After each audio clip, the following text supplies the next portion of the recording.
Remote area में शिक्षक पहुंच रहे हैं, एक्सीडेंट होता है, कम से कम 1 करोड़ की एक्सीडेंटल राशि का उनको इंश्योरेंस करवाना चाहिए।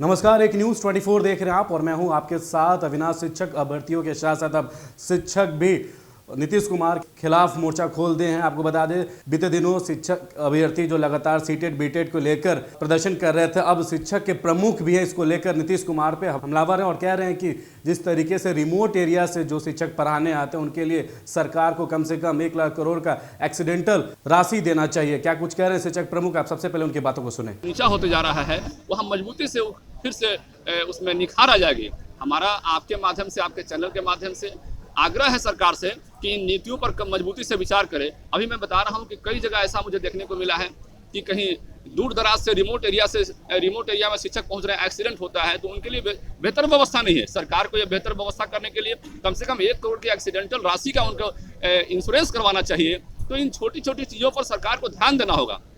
गेस्ट टीचर का पेमेंट मैं देखता हूं एक सुपरवाइजर का भी पेमेंट से कम है। आप बताइए कि एक सुपरवाइजर के पेमेंट से कम गेस्ट टीचर को मिलता है पैसा, और वो पीएचडी होल्डर कई जगह हैं। अब बताइए, आप ही से मैं पूछता हूं कि क्या यह न्यायोचित है? निश्चित रूप से यह न्यायोचित नहीं है। तो इन चीज़ों पर मजबूती से, गंभीरता से विचार करना होगा, और इन चीज़ों पर गंभीरता से नहीं विचार करने के कारण ही आज जो स्थिति में पहले थे, आज भी वही स्थिति है। इन चीज़ों में बदलाव लाने के लिए हमें एकजुट होकर मजबूती से सरकार से बात करना होगा।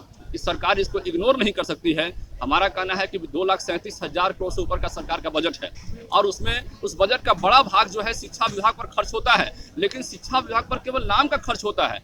उसमें से मैक्सिमम राशि हम जो डीबीटी के माध्यम से देते हैं, मैं फिर दोहराना चाहता हूं आपके माध्यम से, उसमें से कुछ राशि कम से कम 5-10% और राशि जो है शिक्षकों के लिए खर्च होगा। तो जो एक राज्य कर्मी का दर्जा जो है, जो हम हमेशा मांग करते रहते हैं, और उसके लिए सरकार को ये लगता है कि कहीं 3,000 कहीं 5,000 की राशि हमको देना पड़ेगा, कहीं 400 की राशि देना पड़ेगा, तो उसके चलते उसमें सरकार जो है हमेशा सोच विचार करने में लगी रह जाती है। तो ये भी सारे बैरियर्स दूर हो जाएंगे।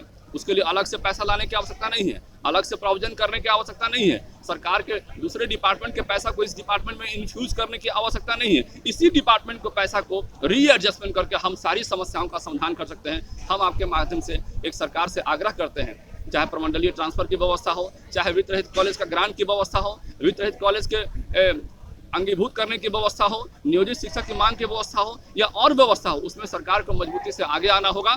और हम नहीं, सरकार आगे आएगी तो हम लोग मजबूती से आगे आएंगे, और सरकार को हमारी बात को मानना होगा, और निश्चित रूप से हर समस्याओं का समाधान होगा। धन्यवाद। सेवा संकल्प जीवन का जी संकल्प क्या है? अभी मैंने बता दिया कि सरकार यदि शिक्षकों की मांग को नहीं मानती है तो निश्चित रूप से सेवा संकल्प जीवन का है, और मार्गनिर्देशन गुरुजनों का है।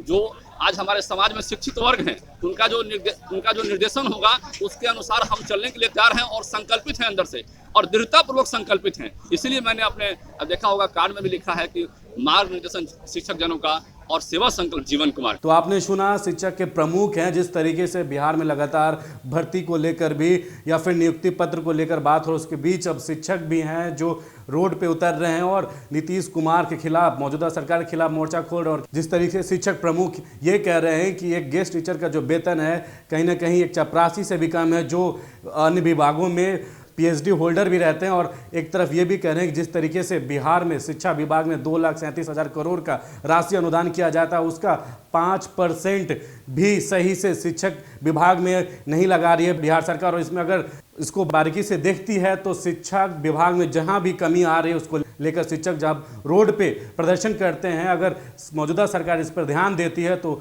हम शिक्षकों के जो है हालात वो सुधर जाएगी।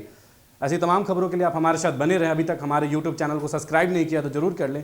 हमारे Facebook पेज को भी फॉलो करें। आपका बहुत बहुत धन्यवाद।